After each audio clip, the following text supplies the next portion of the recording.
These are the people with little or no formal authority or positional power, but through very small interventions can get teams unstuck.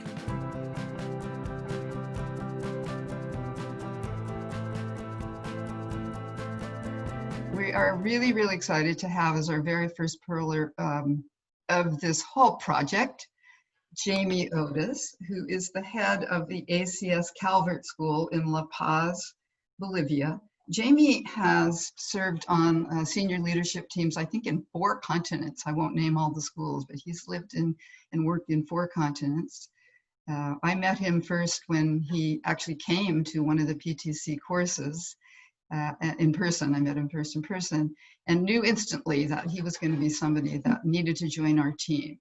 And when Jamie is with us in person, he is a very masterful teacher of our leadership and team dynamics course.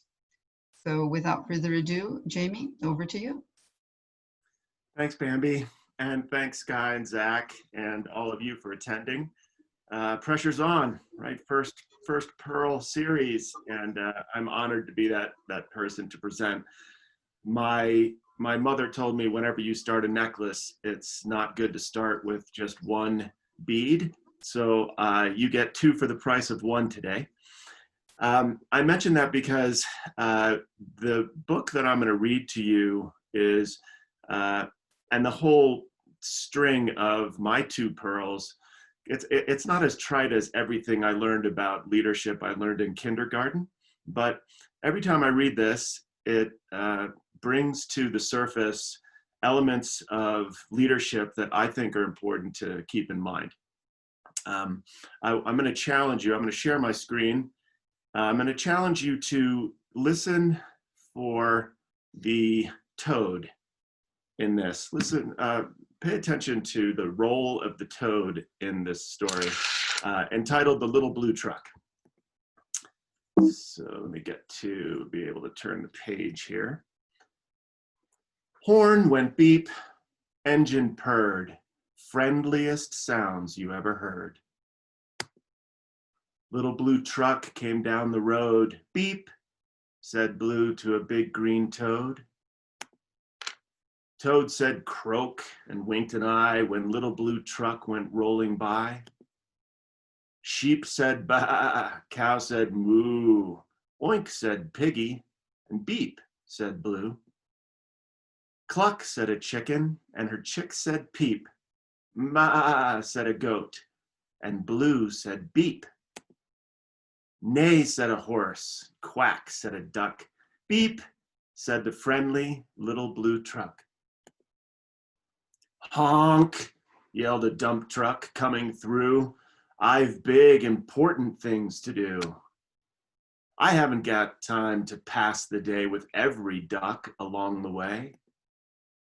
Room went the dump around a curve. He saw a puddle and he tried to swerve. Into the mud rolled the big fat truck, and his big, important wheels got stuck.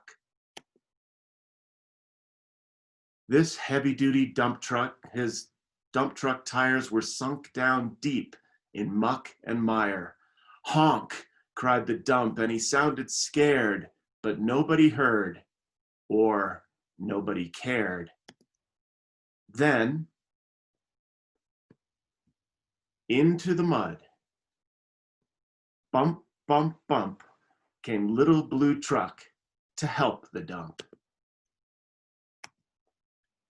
Little Blue pulled with all his might, and now Blue and the dump were both stuck tight. Help, help, help, cried the little blue truck.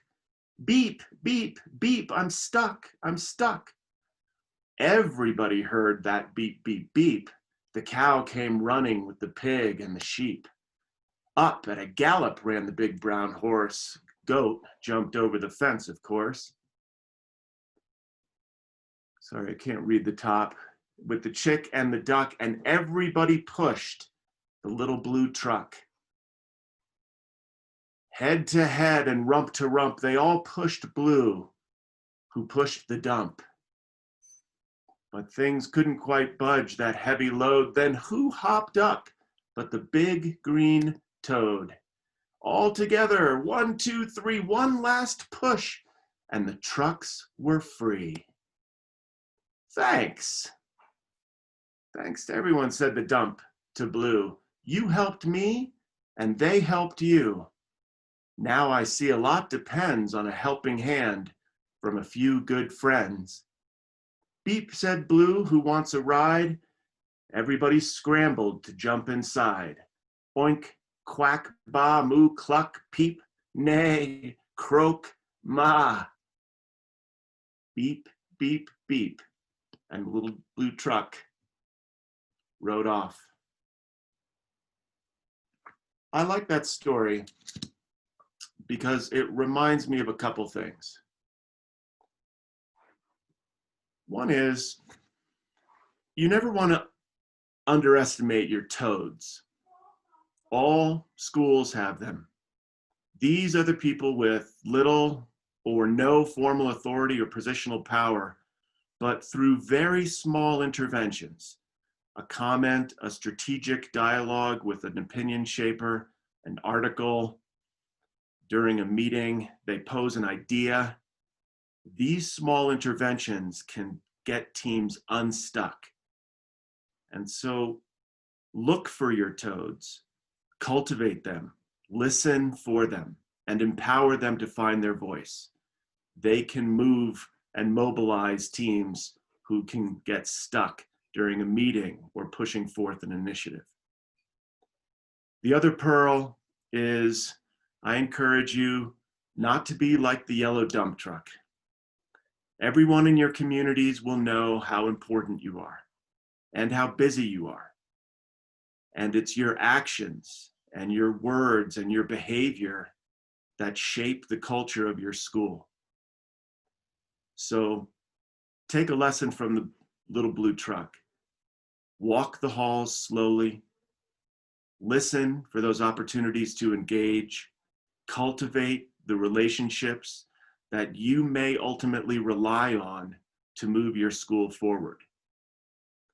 You, by walking slowly in the halls, will send a message that yes, we are busy, but not so busy and not so important that we can't honor the person in front of us who adds value to the community and likely is the biggest lever to pull when you're putting student learning first.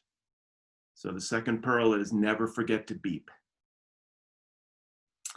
And those are your two pearls. With that, I will don the pearl necklace. And wear it all day long. I don't know if I can promise that, but there we go. Thank you so much, Jamie. We do have a couple of, well, at least one question that we'd like to put to you. So most of the people on the call have probably experienced some form of not being present and being able to walk down the corridor and see the person and talk to them in person. So as we've moved into this sort of blended or virtual world in the last many months, and I think many of you will probably also be moving into it in some form if you return to school, when you return to school, how do you see the beeping and the staying connected to that person now that we have this new virtual environment? Well, it's actually this platform allows you to do it in more creative ways. What we did was, especially when we felt like we were surveying faculty and felt like their energy was running down because it's extremely hard on teachers, this shift, we put out a Google form, shout outs to the community, just a couple prompts, who do you want to acknowledge and why? And then I crafted a template from the office of the superintendent, cut and pasted those in there, and with also a little sentence that encouraged them to give a shout out to another colleague. Within a week, we had probably about, and my team is about 95 people. Within a week, we had about 40. 2 weeks in, we had 160. and it just kept feeding on itself. Little tiny acknowledgments of the contributions of others. So that was the electronic beep that we were able to, and it's still going on. I cannot keep up with it. The positive sentiment, because it really is a contagious circle of positivity. Yeah, I'm trying to read the chat at the same time that and some of the questions. Micheline, you've asked something. You've asked. You're curious about how to maintain connections to be better able to identify your toads. I don't know if what Jamie just talked about does that, but Jamie, do you want to address that? I think anyone can be a toad. It might not be an individual person.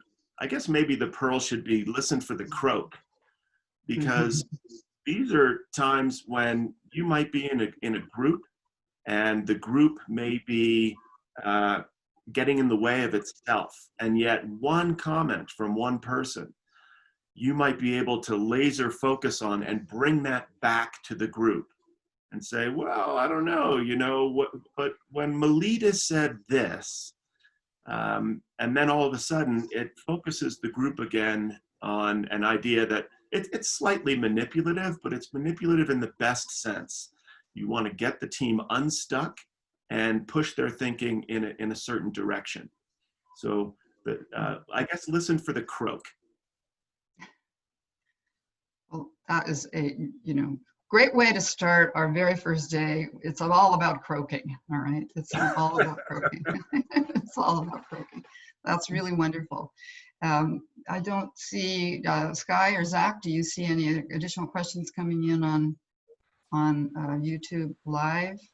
Did you send it to me, Zach? You did. Okay, so we do have one more question here. Jamie, do you have strategies to get out of the office and into the learning, into the corridors, into the playground? I guess that's a little bit about, like when we are there in person, how do you go about that? And remember, this is, all of us are here in these leadership boards where we want to be visible, et cetera. But how do you do that and also maintain the, the proactive work and reactive work that you need to be doing? I have to schedule it. Other than the routines of being at the gate in the morning and in the afternoon at the end of school, I schedule walkthroughs always with extended time boundaries. So where I might spend 20 minutes in a class, I might schedule 40 minutes. MBWA, managed by walking around. I think I get a lot done by just bumping into people and solving problems before they become major issues. And I'll take a line from Ewan McGregor, who says that email is the death of souls. The email will always be there, and if you sit at your desk, it'll absorb you, and you'll try to solve problems through email. I'm not a big believer in that. I think communicating face-to-face is better. Email is good for sharing information, but not for solving problems. And if you take that approach, it'll force you to get out of your chair and go into that admissions office or go into that teacher's room and have a face-to-face. Excellent. Wonderful. We promised you no more.